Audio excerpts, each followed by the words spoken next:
이번 주간은 하나님과의 관계를 잃어버리지 않도록 진짜 좀 최선을 다하시기를 바랍니다. 다른 것보다도 하나님과의 관계를 맺는 시간을 좀 확보하시기 바랍니다. 아무리 마음이 있어도 시간을 확보 못하면 아무것도 못하거든요. 기도할 시간 꼭 확보하시고 성경 읽을 시간을 꼭 확보를 하시기를 바랍니다. 그리고 이제 복음 집회 2주 남았죠? 2주 남았는데 이번 주부터 기도회는 하지 않지만 우리가 좀 집중해서 기도의 힘을 좀 모아갔으면 합니다. 이번 주부터 2주 동안 우리가 하나님의 마음에 담긴 영혼들이 있잖아요. 그분들을 위해서 하나님께서 은혜를 주시도록 간절하게 기도하시기를 바랍니다. 하나님의 은혜를 누리며 살 수 있다면 그건 대단한 축복입니다.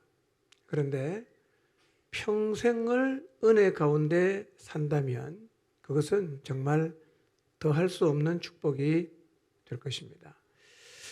그런데 평생 하나님의 은혜를 누리고 사는 일은 누구나 다 가능합니다. 우리 모두도 가능합니다. 아멘입니까? 우리 모두도 평생 하나님의 은혜를 누리며 사는 일은 가능합니다. 오늘 세 사람 말씀드렸습니다. 모세, 여호수아, 다윗. 이들은 평생 하나님의 은혜를 누리며 살았습니다. 여러분, 하나님의 은혜를 누리며 사는데 특별한 자격 조건은 없습니다. 그러나 은혜를 누리며 살기 위해서 필요한 조건은 있어요. 자격은 없는데 조건은 있습니다.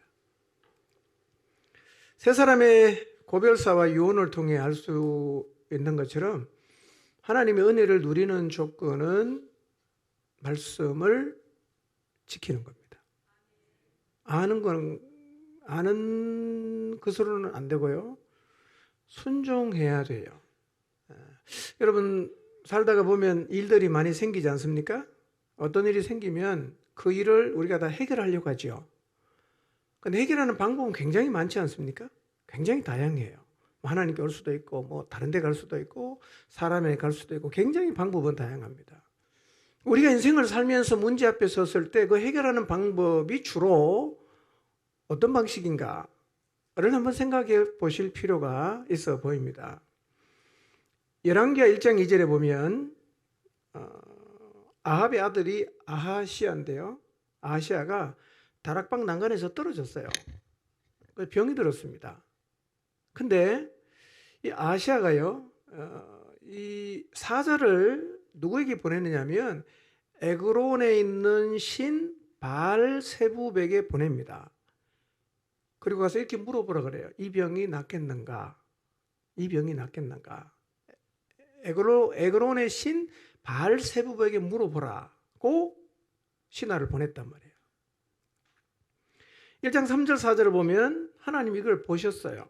그리고 엘리야에게 이렇게 말씀하십니다. 너 사마리아 왕 아하시아가 보낸 사자를 만나서 이렇게 말해라.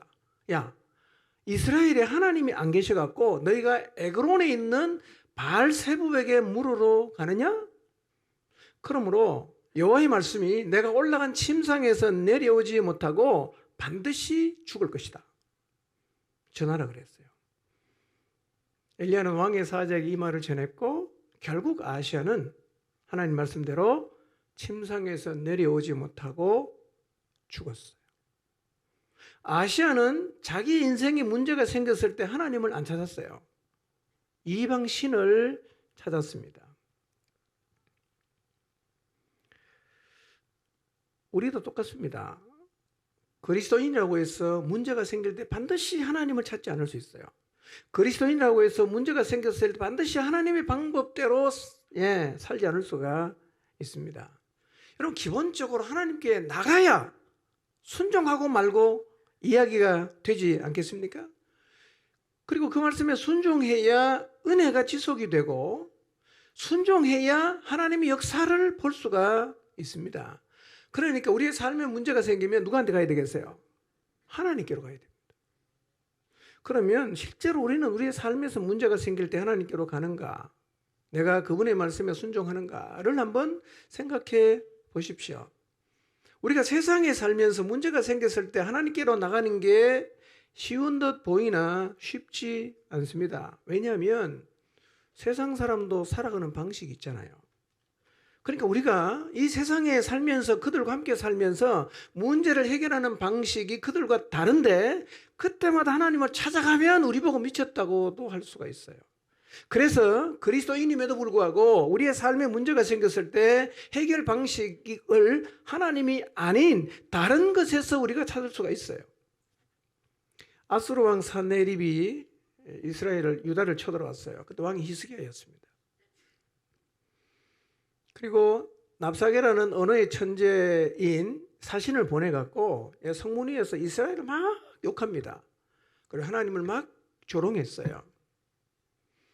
이때 히스기야가 납사게가 보낸 편지를 들고 하나님의 성소에 나가서 하나님 보십시오 라고 편지를 내놓고 하나님 앞에 기도하기 시작했습니다.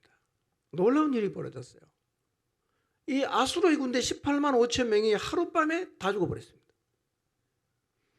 여러분, 이것은 역사입니다. 그래서 이것은요 고대 사회의 빅뉴스였어요. 조그마한 유다를 치러 갔던 아수르가요 거기 가서 싸움도 한번 못 해보고 18만 5천이 다 죽어버린 거예요. 왜 죽었을까? 역사학자들이 말하기를요 아마 쥐들이 옮긴 패스트 때문에 하룻밤에 18만 5천 명이 다 죽었을 것이라고 생각을 합니다. 여러분, 히스기야가요 아수르 군대가 찾아왔을 때 그 문제를 해결하기 위해서 누구한테 나갑니까? 하나님께 나갔어요. 그리고 하나님의 은혜를 경험했어요, 못했어요? 했어요.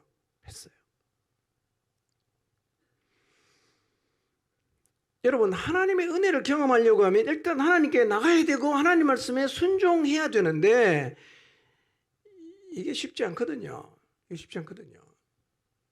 그러니까 아수르가 쳐들어왔을 때는 차라리 하나님께 나가서 기도하는 것은 굉장히 미련해 보일 수 있습니다. 그러나 애굽의 도움을 요청하는 것은 매우 현실적으로 보일 수 있습니다. 히스기야는 하나님께 나갔어요. 그러니까 우리의 삶 가운데서 문제가 생길 때마다, 일이 있을 때마다 그 문제를 들고 하나님께 나간다는 게요 그게 간단하지 않다는 겁니다. 때로는 목숨을 걸어야 갈 수 있습니다. 여러분, 히스기야 입장에서 하나님께 나가서 안 도와주면 그냥 망하는 겁니다. 우리의 삶 가운데서도 하나님을 붙잡는다는 것이요 그렇게 때로는 미련하고 우둔하게 보일 수도 있다는 것입니다. 여러분, 그렇기 때문에 이 사람의 방식이 훨씬 더 크게 보일 수 있는 세상 속에서 하나님을 붙잡으려고 하면 뭐가 필요하겠어요? 힘이 있어야 됩니다. 영적인 힘이 없는 사람은 문제가 생기면 세상 사람의 방식으로 그 문제를 풀려고 하지 그걸 하나님에게 들고 나가서 하나님의 방식대로 해결할 수가 없어요. 왜냐하면 그렇게 할 힘이 없기 때문에. 여러분, 그래서 오직 하나님 말씀에 순종하며 살았던, 하나님의 은혜를 평생 누리며 살았던 사람들의 삶의 특징이 뭐였어요? 하나님과 깊은 교제였습니다. 그게 있어야 오직 하나님 말씀에 순종하는 게 가능해지는 거예요. 회막의 사람이 되어야 하나님 말씀에 순종하는 자리로 나갈 수 있고, 묵상의 사람이 되어야 하나님 말씀을 순종하는 자리에 나갈 수가 있다는 겁니다. 날마다의 기적을 경험할 수 있습니다. 여러분이 회막의 사람이 될 수만 있다면 날마다 하나님의 은혜를 누리며 살아갈 수가 있습니다. 다시 회막의 사람 되기로 결단하시기 바랍니다. 묵상의 사람이 되기로 결단하시길 바랍니다. 한번 그렇게 살아보세요. 항상 우리 안에 힘이 있습니다. 힘이 있어요. 어떤 상황에서도 하나님을 향한 믿음을 가질 수 있고 어떤 상황이 생기더라도 하나님께 순종하는 자리로 나갈 수가 있습니다. 평생 하나님의 은혜를 누리고 고백하는 자리에 서시기를 축복합니다. 기도하겠습니다.